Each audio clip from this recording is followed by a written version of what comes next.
अस्सलाम वालेकुम आबादगार भाइरो। स्पंगर जे फसल ते मूं हिकु वीडियो ठाहियो जेको agriculture and humanity J page ते बि रखियो वियो ऐं उन खां पोइ मूं पंहिंजी ID ते वरी हारी कार्ड जे हवाले सां हिकु वीडियो ठाहियो। असांजो मक़सदु आहे त आबादगारनि खे आगाह कजे स्पंगर खे कीअं बचाइजे। स्पंगर में सिरें जाम ॼाओ आहे, तमामु वॾे तइदाद में स्पंगर में सिरें ॼाओ आहे। हाणे उनखे कीअं ख़तमु कजे। जेको असीं स्प्रे कयूं था त उहो स्प्रे करण सां असांजो स्पंगर सड़ंदो त कोन, असांजो को नुक़सानु त कोन थींदो। पंज खां 6 ॾींहं अॻु में हाणे हिकु दवा वठी आयसि जेको मूं स्प्रे कयो पंहिंजे स्पंगर ते।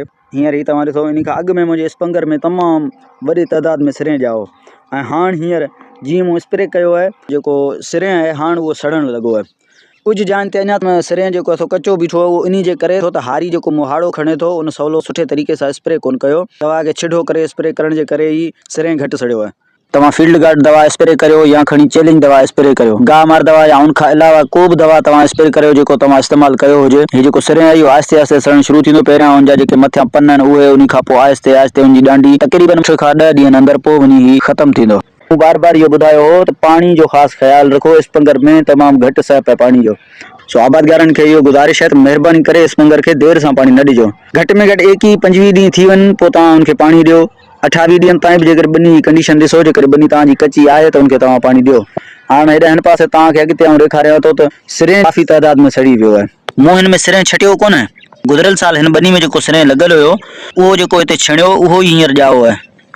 हाणे हीउ ॾिसो बिल्कुलु सड़ी ख़तमु थी वियो आहे। आबादगार दोस्तनि खे कहिड़ी दवा स्प्रे करणु घुरिजे? केंज़ो कंपनी जो फील्ड गार्ड दवा तव्हां इस्तेमालु करियो, तमामु बहितरीनु रिज़ल्ट आहे। पर शर्त इहो आहे त पाणी ॾियण खां अॻु में तव्हांखे इहो दवा स्प्रे करिणो आहे ऐं उनखां पोइ स्पंगर खे ॿियो पाणी ॾियणो आहे। माना 2-3 ॾींहं अॻु में तव्हां उहो दवा स्प्रे करियो, उनखां पोइ ॿियो पाणी। को वीडियो ही स्पंगर जे हवाले सां। असांजो हिकिड़ो दोस्त आहे अब्दुल जब्बार चांडियो साहब, नवाब शाह खां आहिनि। हुननि जो पेज आहे एग्रीकल्चर एंड ह्यूमनिटी। उन ते तव्हां मुसलसल वीडियोज़ ॾिसंदा हूंदव। हू कंसल्टेंसी कंदो आहे फसलनि जे बारे में। सो तव्हांखे ॿुधाईंदो हलां त तव्हां हुन पेज खे लाइक करियो, उनखे फॉलो करियो।